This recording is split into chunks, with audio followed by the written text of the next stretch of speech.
உலகாலும் Sai YouTube channel நேயர்களுக்கு நமஸ்காரம். உங்கள் எல்லோருக்கும் ஓம் சாய்ராம். ஸ்ரீ சிவனேசன் சுவாமிஜி பற்றி நம்ம 3 பகுதியாக 2 பகுதி ஆல்ரெடி இன்ஃபர்மேஷன் ஷேர் பண்ணியிருக்கேன். இன்றைக்கி பார்ட் 3 3வது பகுதியாக எனக்கு கிடச்சிருக்கிற இன்ஃபர்மேஷன் உங்களோட நான் பகிர்ந்துக்கிறதுல ரொம்ப சந்தோஷப்படுறேன். இந்த வாய்ப்பு சிவனேசன் சுவாமிஜி எனக்கு அழைச்சிருக்கிறதுக்கு நான் ரொம்ப அவருக்கு நன்றி சொல்கிறேன், கடமைப்பட்டிருக்கேன். நான் எனக்கு என்ன ஆச்சரியமாக இருக்குது அப்படின்னா, ஏதோ படித்தோம் சொன்னோம் அப்படிங்கிறத நினச்சி சிவனேசன் சுவாமிஜி பற்றி நமக்கு தெரிஞ்சது நம்ம சொல்ல போகிறோம், படித்ததை சொல்ல போகிறோம்னு பார்த்தா அப்படியே பிரம்மாண்டமாக எனக்கு நிறைய விஷயங்கள் புரிய வைக்கிறாரு. நிறைய தகவல்கள் வேறு வேறு ஒருத்தர் மூலமாக எனக்கு தகவல் வருது. அப்போது இவ்வளோ நம்ம நினச்ச அளவில் இவ்வளோ கையளவில் இல்லை அவரை பற்றி நான் தெரிஞ்சுக்க வேண்டிய தகவல் எவ்வளவோ இருக்குது. ஸோ அது நான் தெரிஞ்சுக்கிறதுல எனக்கு ரொம்ப ஆனந்தமாக இருக்குது, மகிழ்ச்சியாக இருக்குது. உங்களோட பகிர்ந்துக்கிறதுலேயும் எனக்கு ரொம்ப மகிழ்ச்சியாக இருக்குது. நம்ம இப்போ அதெல்லாம் பொறுமையாக எல்லாத்தையும் கேட்போம். இன்றைக்கி நான் பகிர்ந்துக்கிற இந்த ஒரு தகவல் ஒரு ஆந்திரா மாநிலத்துக்கு சேர்ந்த ஒரு பக்தர் பர்சனலாக அவர் சிவனேசன் சுவாமியோட இருக்கும்போது, அவர் கூட ஷிரடிக்கு வரும்போது போகும்போது சிவனேசன் சுவாமியோடு இருந்தபோது அவருக்கு ஏற்பட்ட அனுபவங்கள், அவர் பற்றி சுவாமிஜி பற்றி தெரிஞ்ச இந்த விஷயங்கள், அவரோட பர்சனாலிட்டி பற்றி அவர் போட்ட கணிப்பு, இதை பற்றி தான் இன்றைக்கி நான் உங்கள்கிட்ட சொல்ல போகிறேன். இந்த ஒரு பக்தர் நான் சொன்னேன் இல்லையா, இவர் சுல்லூர்பேட் அப்படின்ற ஊருக்கு சேர்ந்தவர். இவரோட இவருக்கு வழிகாட்டினவர் மென்டர் அப்படின்னு சொல்லுவான். அவர் எக்கிரால பரத்வாஜ சுவாமின்னு சொல்லிட்டு நீங்கள் ஆந்திர பிரதேஷில் கேட்டிங்கன்னா இவர் ரொம்ப பெரிய ஒரு பக்தர், பாபா பக்தர். நிறைய புஸ்தகங்கள் எழுதியிருக்காரு. ஒங்கோல் அப்படிங்கிற ஊரில் இவர் பாபா கோயிலே கட்டியிருக்காரு. அங்கே இவரோட சமாதி கூட இருக்குது. ரொம்ப படித்த ஒரு மேதாவி இவர். இவரோட டிசைப்பிள் டிவோட்டி தான் அந்த தெலுங்கு ஆந்திராக்காரர்னு நான் சொன்னேன் இல்லையா. இந்த எக்கிரால பரத்வாஜ சுவாமியோட வழிகாட்டி யாருன்னா சிவனேசன் சுவாமிஜி. நிறைய விஷயங்களில் இவரை மோல்டு பண்ணி ஒரு நல்ல உன்னதமான ஆன்மீக நிலையில் கொண்டு வரதுக்கான ஒரு பெரிய மகத்தான பொறுப்பும் அதுக்கான கௌரவமும் சிவனேசன் சுவாமிக்கு தான் போய் சேரும். இப்போ இவர் என்ன சொல்கிறார் அப்படின்னா, துவாரகாமாயி கிட்ட இப்போ நம்ம இமேஜின் பண்ணணும், துவாரகாமாய்க்கு பின்னாடி குருஸ்தானுக்கும் துவாரகாமாய்க்கும் நடுவில் ஒரு சின்ன ரூம் இருந்துட்டு சரிங்களா. அங்கே தான் சிவனேசன் சுவாமிக்கு சன்ஸ்தான் அவங்க அந்த ரூம் கொடுத்துருக்காங்க. அந்த ரூமில் தான் இருப்பார். அவர் என்ன பண்ணுவார்னா, தினந்தோறும் காலையில் 3 மணிக்கு ஏந்திருப்பார். ஏந்துட்டு இப்போ காக்கட ஆர்த்திக்காக பார்க்கறதுக்கு வந்திருக்கிற நிறைய பக்தர்கள் மெய் மருந்து தூங்குறாங்க, நேரம் போனது தெரியல அப்படின்னா, இவர் தன்னோட மாரல் பொறுப்பாக அவர் தன்னோட பொறுப்பாக ஏற்றுண்டு என்ன பண்ணுவார்னா, மணி அடிப்பார். இந்த மணி அடித்த உடனே மணி 3 ஆயிடுத்துன்றது அவர் எல்லா பக்தர்களையும் எழுப்பிட்டு அவங்கவுங்க வேலையை பண்ணுறதுக்காக அவர் ஒரு தகவல் கொடுக்குற மாதிரி ஒரு சிக்னல் கொடுக்குறாரு. இதுதான் அவரோட முதல் வேலை. காலையில் 3 மணிக்கு ஆரம்பித்த இவர் ராத்திரி ஆரத்தி முடிகிற வரைக்கும் அவரோட வேலை ஓயவே ஓயாது. அவர் செஞ்சுக்கிட்டே இருப்பார். க்ளீன் பண்ணுறது, பூ ரெடி பண்ணுறது, என்னெல்லாம் வேலைகள் இருக்கோ தன்னை மீறி தனக்கு தெரிஞ்சதும் தெரியாததும் அவருக்கு பாபா எல்லாம் வழிகாட்டுறாரு. அது எல்லாமே அவர் செஞ்சு முடிக்கிறதுக்குள்ள நைட்டு ஆர்த்தியுமே முடிஞ்சிடும். அப்போ நீங்கள் யோசிச்சு பாருங்க, அவருக்கு என்ன நேரம். மத்தியானத்தில் இந்த மத்தியான ஆர்த்திக்கு அப்புறம் சாயந்தரம் ஆர்த்திக்குள்ள தூபாரத்திக்குள்ள அவர் கொஞ்சம் நேரம் கிடைக்கலாம். ஆனால் அந்த நேரமும் அவர் பக்தர்களை எங்கேயாவது கொண்டு போய் பாபா பற்றி இடங்கள் காட்டுறதோ, இல்லை பாபா பற்றி தகவல் சொல்கிறதோ, சாய் லீலையை டிஸ்கஸ் பண்ணுறதோ, இந்த மாதிரி வேலையெல்லாம் ஈடுபட்டிருப்பார். எப்போவுமே அவரை தன்னை ரொம்ப பிஸியாக தான் வச்சுப்பார்.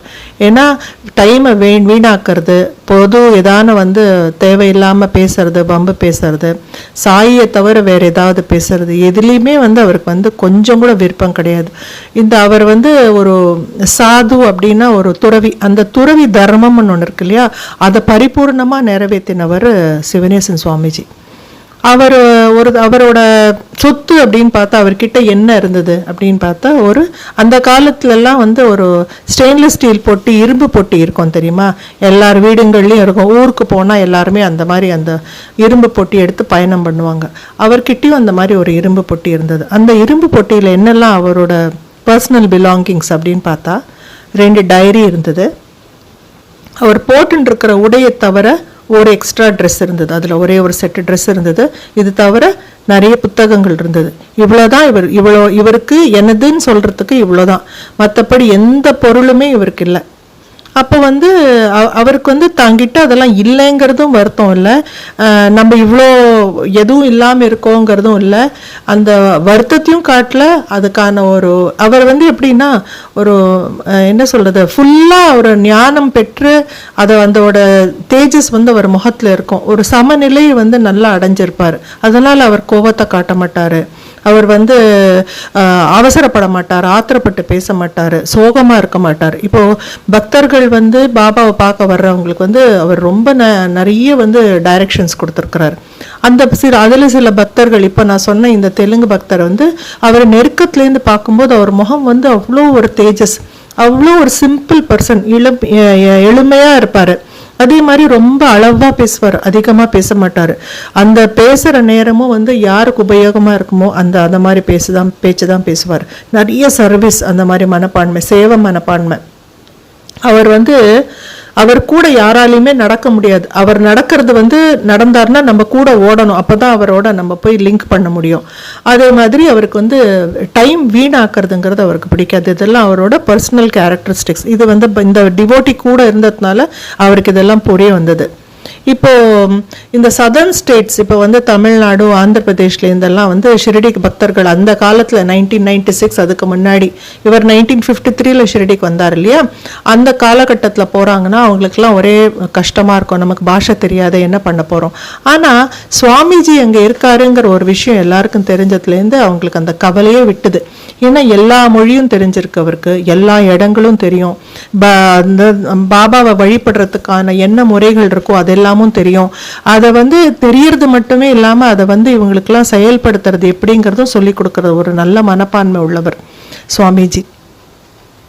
யாரெல்லாம் ஷிரடிக்கு வந்து சுவாமிஜி கிட்ட வராங்களோ அவங்களுக்கு வந்து நிறைய அட்வைஸ் கொடுப்பார். என்ன பண்ணுவார் அப்படின்னா, நீங்கள் வந்து கஷ்டத்தை பார்க்கக்கூடாது, இந்த பிரதட்சணம் எல்லாம் பண்ணணும், குருஸ்தான் தரிசனம் பண்ணணும், 4 ஆர்த்தி பார்க்கணும், பாபா பிக்ஷைக்கு போகிற இடங்கள்லாம் அந்த வீடுகள்லாம் நீங்கள் போய் பார்க்கணும், பாபா என்னென்ன முக்கியமான மகாபக்தர்கள் இருக்காங்களோ அவங்க வீடெல்லாம் போய் பார்க்கணும். ஸோ வர்ற பக்தர்களுக்கு இவர் முன்னாடியே பிளான் போட்டுருவார்.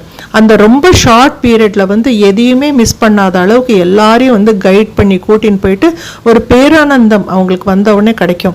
ஷிரடிக்கு வந்து நம்ம எல்லாமே பார்த்துட்டோம், எல்லாமே தெரிஞ்சுட்டோம் அப்படிங்கிற ஒரு மன நிறைவோடு வந்து பக்தர்கள் இங்கே இது போகிறாங்க. அந்த மாதிரி பொறுப்புணர்ச்சி அவராகவே ஏற்றுட்டார். யாருமே அவரை சொல்ல என்னை கொண்டு போய் காட்டு, எனக்கு அது ஓடிக்கிட்டே இருப்பார் சதா. 1953 வருஷம் வந்து அவர் ஷிரடிக்கு வந்தார். இருந்துட்டு அப்போவே முடிவு பண்ணிட்டார், இதுதான் வந்து என்னோட கடைசி மூச்சு கூட இந்த இடத்துல தான் வந்து நிற்கணும், நான் இந்த இடத்த விட்டு எங்கேயுமே போக போகிறதில்ல. பாபா எப்படி 60 ஆண்டு காலம் ஒரு சமயத்தில் வந்ததுக்கப்புறம் 60 ஆண்டு காலம் ஷிரடியிலே இருந்தாரோ அதே போல் சுவாமிஜியும் வந்து நிரந்தரமாக இங்கேயே இருந்துட்டு அவரோட அந்த கடைசி அந்த அவரோட உயிர் பீரியறது கூட ஷிரடி மண்ணில் தான் பிரியணும் அப்படின்ட்டு, என்னை வந்து இந்த இடத்துல தான் புதைக்கணும் இந்த ஆசிரமத்தில் அப்படின்னு சொல்லி அவர் விருப்பப்பட்ட மாதிரி அவருக்கு வந்து அவரோட இந்த ஆசிரமத்தில் எல்லாமே நடந்தது. இப்போ இவரோட ரொம்ப ஒரு முக்கியமான ஒரு குவாலிட்டி என்ன அப்படின்னாக்கா, அது வெயிலாக இருக்கட்டும், மழையாக இருக்கட்டும், குளிராக இருக்கட்டும், இல்லாட்டி ஒரு காட்டு அடிக்கிறதோ அந்த மாதிரி ஒரு சமயமாக இருந்தாலும் சரி, அவர் வந்து இந்த பஜன் அப்படிங்கிறது வந்து விடமாட்டார். ராத்திரி 8லேருந்து 9 மணிக்கு வந்து கண்டிப்பாக அந்த பஜன், அவர் எங்கே இருந்தாலும் என்ன ஒரு சூழ்நிலையில் இருந்தாலும் அந்த பஜன் பண்ணுவார். 40 ஆண்டு காலமாக ஒரு நாள் கூட தவறுனதில்லை. ஷிரடியில் வந்து நிறைய கூட்டம், எக்கச்சக்கமாக கூட்டம் இருக்கிற நாட்களும் இருக்குது. அப்போ பஜனுக்கு நிறைய பேர் வருவாங்க. யாருமே வராத அன்னைக்கும் கூட இவர் அதை பற்றிலாம் நினைக்கவே இல்லை. ஏன்னா அவர் வந்து சேவை செய்கிறார், இது பாபாக்காக செய்கிற துண்டு. யாராவது வரணும் வரக்கூடாதுங்கிறதெல்லாம் அவர் வந்து எதிர்பார்க்கல.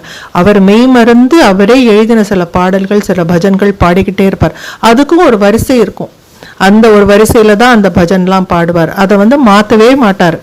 இவர் கூட இருந்து பக்தர்கள் வந்து போய் பார்த்து இந்த மாதிரி பஜன்லாம் கேட்டுட்டு இருக்கும்போது அவங்க வந்து மானசீகமா அதோட ரொம்ப ஒன்றி போயிட்டு அவங்களும் இதெல்லாம் பாட ஆரம்பிச்சிடுறாங்க. இது 1 மணி நேரத்துக்கு கட்டாயமா அவர் பண்ணுவார். யாருக்கு விருப்பம் இருந்தாலும் சரி, விருப்பம் இல்லாலும் சரி, இது வந்து இவரோட ரொட்டீன்ல வந்து ஒரு முக்கியமான பகுதி. இந்த 1 மணி நேரம் முடிஞ்சது, பஜன் முடிஞ்சதுன்னா அடுத்த நிமிஷம் அங்க இருக்க மாட்டார். அடுத்த வேலைக்கு ரெடியா எங்க போய் நிக்கணுமோ அந்த இடத்துல போய் நிற்பார். ஏற்கனவே சொன்ன மாதிரி அவருக்கு வந்து ஒரு சின்ன ரூம் வந்து கொடுக்கப்பட்டிருக்கு. ரொம்ப இருட்டார, அது ரொம்ப நேரம், ரொம்ப என்ன சொல்றது, ஒரே ஒரு மனுஷன் உள்ள போயிட்டு வெளில வரத்துக்கு கூட அது ரொம்ப நெருக்கமான ஒரு இடம். ஆனா அந்த இடத்துல கூட அவர் வந்து வாழ்ந்தாரே தவிர எந்த கம்ப்ளைண்ட்டும் பண்ணல. நான் இவ்வளோ சேவை பண்றேனே, நான் இந்த சாவடி பார்த்துக்கிறேன், இந்த துவாரகாமாய் பார்த்துக்கிறேன், பக்தர்களை வர்றவங்களெல்லாம் கவனிக்கிறேன், எனக்கு ஒரு நல்ல இடம் கொடுக்கக்கூடாது, ஒன்றும் இல்லை. அவர் இதெல்லாம் பொருட்படுத்தவே இல்லை. அவருக்கு இதெல்லாம் ஒரு பெரிய விஷயமாவே தெரியல. அவர் வந்து இந்த மாதிரி பக்தர்கள் கூட்டம் அவர்கிட்ட வரும்போது அவர் செய்யற ஒரு பெரிய வேலை என்னன்னா, சாய் பத்தி பேசிக்கிட்டே இருப்பார். ஓயாம பேசுவார். சாய் லீலைகளை பத்தி பேசுவார். ஒவ்வொருத்தர் வந்து நிறைய பக்தர்களை மீட் பண்ணுவார் இல்லையா, அவங்களோட லைஃப்ல பாபா எப்படி வந்தாரு, என்ன லீலை பண்ணாருன்னு பரஸ்பரமா வந்து சத்சங்கம் மாதிரி பண்ண வைப்பார். ஒருத்தருக்கு ஒருத்தர் சொல்ல வைப்பார். அப்போ எவ்வளோ ஒரு ஆனந்தம், எவ்வளோ ஒரு மகிழ்ச்சி. நம்பிக்கை இல்லாதவங்களுக்கு கூட அடுத்தவங்க பேச்சு கேட்கும்போது இன்னும் நம்பிக்கை ரொம்ப ஜாஸ்தியாகுது இல்லையா.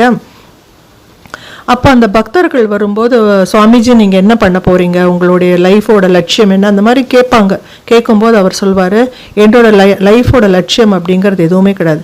என்னோட வாழ்க்கை ஷிரடியோட முடியணும், இதை விட்டு நான் எங்கேயுமே வரமாட்டேன் அப்படிங்கிறது. இதுதான் நான் வந்து வாழ போகிற முதல் இடமும் கடைசி இடமுமா இருக்கணும்.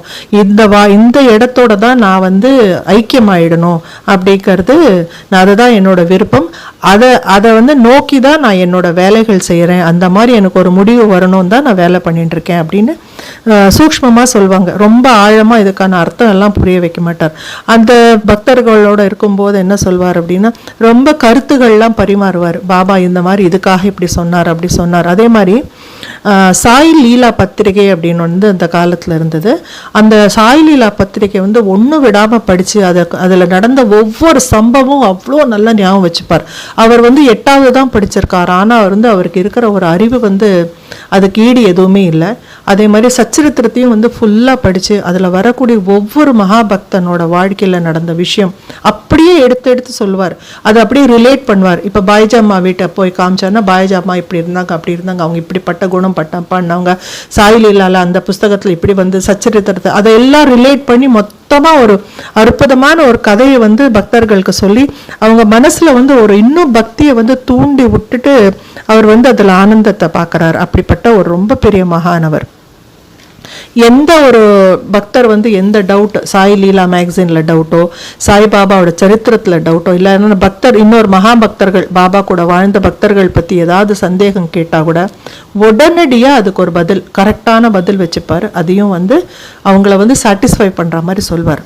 அதுக்கப்புறம் அவரோட ப்ரேயர் பண்ற ஒரு விதமே வந்து ரொம்ப வித்தியாசமான ஒரு முறை. அதை வந்து என்ன சொல்வாரு, வர்ற பக்தர்களுக்கும் சொல்லி கொடுப்பாரு.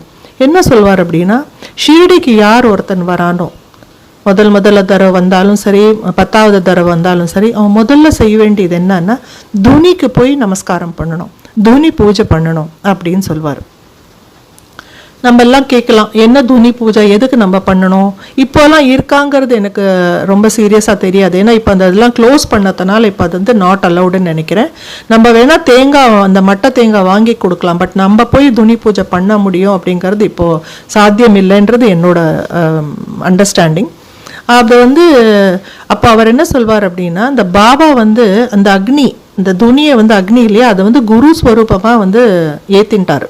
அதனால்தான் அது எப்பவுமே எரிஞ்சுட்டு இருக்கும்போது அந்த குருவோட அருள் வந்து அவர் கிடைச்சுட்டு இருக்கு அப்படின்ட்டு அவரே ஒரு சத்குரு. ஆனா அவரை வந்து ஒரு அந்த அக்னியை வந்து குரு ஸ்வரூபமா அவர் வந்து கன்சிடர் பண்ணதுனால இந்த துணி பூக்கு தான் வந்து மரியாதை, முதல் பூஜை நம்ம பண்ணணும்.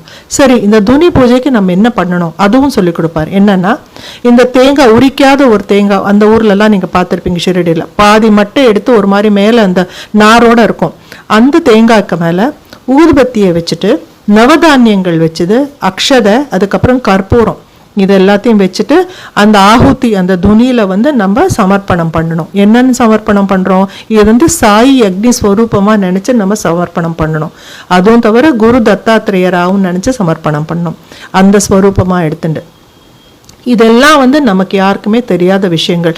எனக்கு தெரியாது, உங்களில் யாருக்காவது தெரிஞ்சிருந்தா ரொம்ப நல்லது. ஆனால் இன்னைக்கு இதெல்லாம் நான் தெரிஞ்சுட்டேன். இந்த மாதிரி துணி பூஜை வந்து சிவனேசன் சுவாமி தான் என்கரேஜ் பண்ணாரு பக்தர்களை பண்ண சொல்றதுக்கு அப்படின்ட்டு. அதே மாதிரி அவர் வந்து பூஜைக்கு வந்த பக்தர்கள் கிட்ட என்ன சொல்வார் அப்படின்னா, கண்டிப்பா வந்து நீங்க பூஜை பண்ணுங்க, அது மேல கவனத்தை செலுத்துங்க.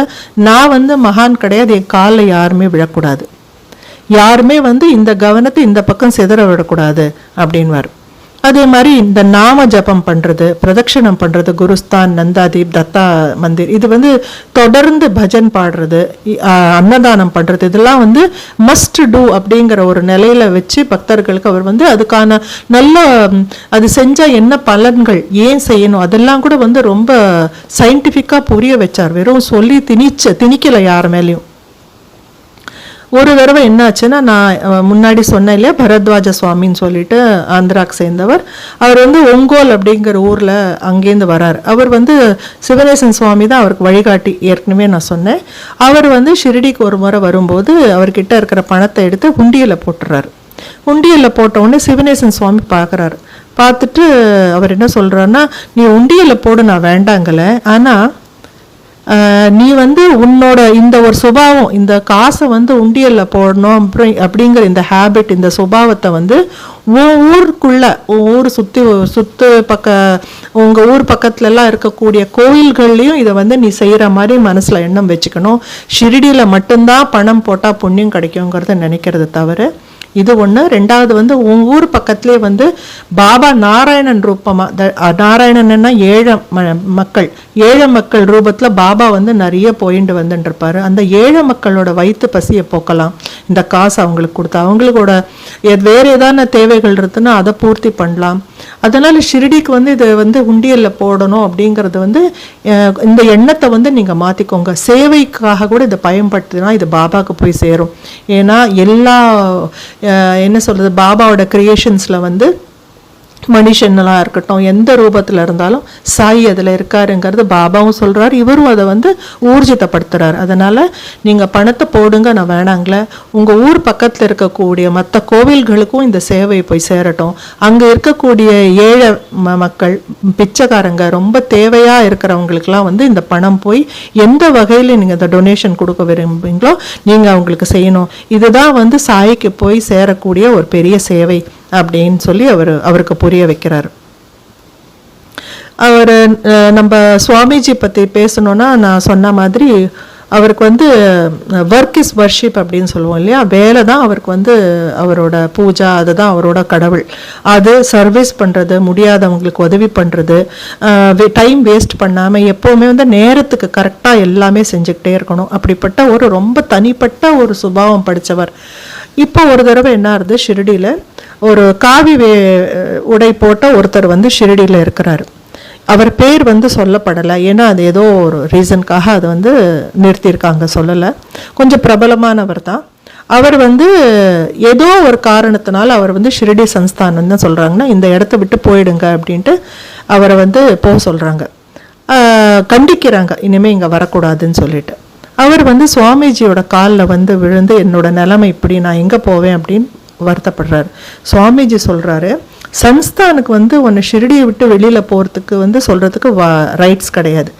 அவங்க அந்த ஏரியாவில் நீ வர வேண்டான்னு சொல்லலாமே வழியா, ஷிரடியை வந்து பொது, அந்த இடத்துல யார் வேணால் இருக்கலாம், அதனால் நீ கவலைப்படாத, உனக்கு சாப்பாட்டுக்கு நான் அரேஞ்ச் பண்ணுறேன் அப்படின்னு சொல்லிட்டு அவருக்கு தெரிஞ்ச இடங்கள் இங்கே அங்கேயுமா வந்து இவரை வந்து தங்கறதுக்கு, ஒரு நேரம் படுத்துக்கிறதுக்கு, இந்த மாதிரி தலைமறைவாக இருக்கிறதுக்கு வந்து உதவி தலைமறைவான்னா அந்த மாதிரி இல்லை, அந்த அவருக்கு கொஞ்சம் ரெஸ்ட் வேண்டிய எடுத்துக்கணும் இல்லையா, அந்த மாதிரி ஒரு இடம் வேணும். அப்போ ஒவ்வொரு இடமா மாற்றி மாற்றி சுவாமி சொல்லிகிட்டே இருப்பார், சிவனேசன் சுவாமி.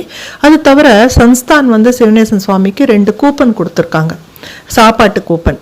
ஒன்று மத்தியான உணவுக்கு, ஒன்று ராத்திரி உணவுக்கு. இவர் என்ன செய்கிறாருன்னா, ஒரு கூப்பனில் தன்னோட சாப்பாடு சாப்பிட்றாரு, இன்னொரு கூப்பன் அவர் கொடுத்துறாரு. அப்போது அடுத்த வேளை சாப்பாடு வந்து இவர் ஃபோர்கோ பண்ணி பட்னியாக இருக்கிறார். இப்பேற்பட்ட குணம் யாருக்கு வரும் சொல்லுங்கள்? எவ்வளோ கொடுத்தாலும் முதல்ல நம்ம சாப்பிட்லாம், அப்புறம் தான் அடுத்தவனுக்கு நினைக்கக்கூடிய இந்த காலகட்டத்தில் எனக்கு கொடுக்கப்பட்ட கூப்பனை கூட நான் இன்னொருத்தருக்கு கொடுத்துட்டு எனக்கு பரவாயில்ல அப்படின்னு நான் வந்து பட்னியாக இருக்கிறேன்ட்டு அந்த மாதிரியே பொழுது நிறைய வருஷம் ஓட்டியிருக்கார். 1-2 14 வருஷம் அந்த மாதிரி இந்த ஒரு ஆளுக்கு வந்து அவர் உதவி பண்ணியிருக்கார். ஆனால் பதிலுக்கு அந்த ஆள் என்ன பண்ணியிருக்காரு அப்படின்னா, சுவாமியை ரொம்ப வந்து வருத்தப்பட வச்சு அவரை பற்றி தப்பான தகவல்கள்லாம் வெளியிட்டு அவரை மன கஷ்டப்படுத்திட்டு அவரை வந்து அவமானப்படுத்தி பல தடவை நிறைய பேர் முன்னாடி அவர் வந்து ரொம்ப அகௌரவப்படுத்தியிருக்காரு.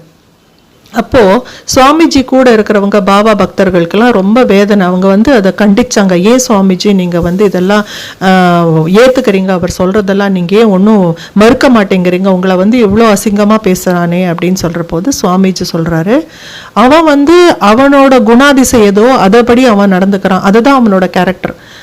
வேலை வாங்கிறது, உதவி கேட்டுட்டு நன்றி கட்டத்தனமாக இருக்கிறது வந்து அவனோட சுபாவம். ஆனால் நான் வந்து ஒரு துறவி இல்லையா, அப்போது என்னோட துறவித்தனத்துக்கு எனக்குன்னு ஒரு சுபாவம் இருக்குது. நான் அந்த சுபாவத்தை விட்டு நான் மாற மாட்டேன். எனக்கு அவன் என்ன பேசுகிறானோ, என்னை என்ன அசிங்கப்படுத்தினானோ அது எனக்கு அதுக்காக பொறுப்பு இல்லை, நான் அதுக்கு பொறுப்பு ஏற்றுக்க மாட்டேன், பொறுட்டும் இல்லை எனக்கு அப்படின்னு அவ்வளோ ஒரு நல்ல ஒரு லெசன் நமக்கு எல்லாம் சொல்லி கொடுக்குறாரு. அவரை பார்க்க வர்ற பாபாவை பார்க்க வர்ற நிறைய பக்தர்கள் வந்து அவர் வந்து சந்திச்சிருக்கிறாரு, இல்லை அவங்க போய் சந்திச்சிருக்காங்க உதவி நாடி. அத்தனை பேர்லேயும் நிறைய பேரை வந்து அவர் மனமாற்றம் பண்ணி அவங்கள வந்து நல்வழிக்கு கொண்டு வந்து ஒரு ஸ்பிரிச்சுவல் பாத்தில் வந்து கைட் பண்ணுறதுக்கு ஒரு பெரிய பெருமை வந்து அவருக்கு போய் சேரும். நிறைய பேர் அவரால் வந்து பெனிஃபிட் அடைஞ்சிருக்காங்க. அவருக்கு வந்து அந்த பெருமையே தேவைப்படலை. அவர் வந்து சைலண்டாக செஞ்ச வேலைக்கு வந்து என்றைக்குமே அவர் யார் முன்னாடியும் எங்கேயுமே வந்து அவர் தகவல் கொடுக்கல, நான் தான் இதெல்லாம் செஞ்சேன், அவர் செஞ்சதும் தெரியாது, அவர் இருந்ததும் தெரியாதுன்ற மாதிரி தான் அவர் வந்து அவ்வளோ செயல்கள் செஞ்சுட்டு போனார். 40 ஆண்டு காலம் பார்த்தீங்கன்னா அவரோட ரொட்டீன்லேருந்து ஒரு நாள் கூட அவர் தவறுனதில்லை. அது மழை, இடி, மின்னல், எது நேச்சுரல் கெலாமிட்டிஸ் எது வந்திருந்தாலும், வேறு எந்த வகையான தடைகள் வந்திருந்தாலும் அவரோட உறுதியை வந்து ரொம்ப மிகச்சிறந்த உறுதி அவரது. அவர் வந்து அவரோட கடமையிலேருந்து அந்த டாஸ்க் தனக்கு தானே தான் கொடுத்துட்டார். அவர் என்றைக்குமே அதுலேருந்து அவர் வெளியே வந்ததே கிடையாது, அது மீறவே இல்லை. அதுக்காக நிறைய பேர் வந்து அவர் என்னன்னு கூப்பிடுவாங்கன்னா ஆதுனிக திவ்ய புருஷ் அப்படின்னு சொல்லுவாங்க. ஹிந்தியில் ஆதுனிக் அப்படின்னா மாடர்ன், இந்த காலத்து, திவ்யன்னா டிவைன், இறை அருள் பெற்றவர், புருஷ் அப்படின்னா ஒரு பர்சன், ஒரு மனிதன் அப்படின்னு சொல்லிட்டு அவருக்கு அந்த மாதிரி ஒருவரை கூப்பிடுவாங்க. ஷிரடியில் இருக்கக்கூடிய சுற்று பக்கத்தில் இருக்கிற கிராமம், ஷிரடியில் இருக்கிற மக்கள், வர்ற பக்தர்கள் எல்லாருமே அவரை ரொம்ப வந்து மதிச்சிருக்காங்க. அதுவும் தவிர ஷிரடியில் இருக்கக்கூடிய நிறைய கடை எல்லாம் இருக்கும் இல்லையா, அந்த கடைக்காரங்க எல்லாருக்குமே வந்து இவரை பார்த்தா ரொம்ப மரியாதை, அவரோட சொல்லுக்கு வந்து அவ்வளோ மதிப்பு கொடுப்பாங்க.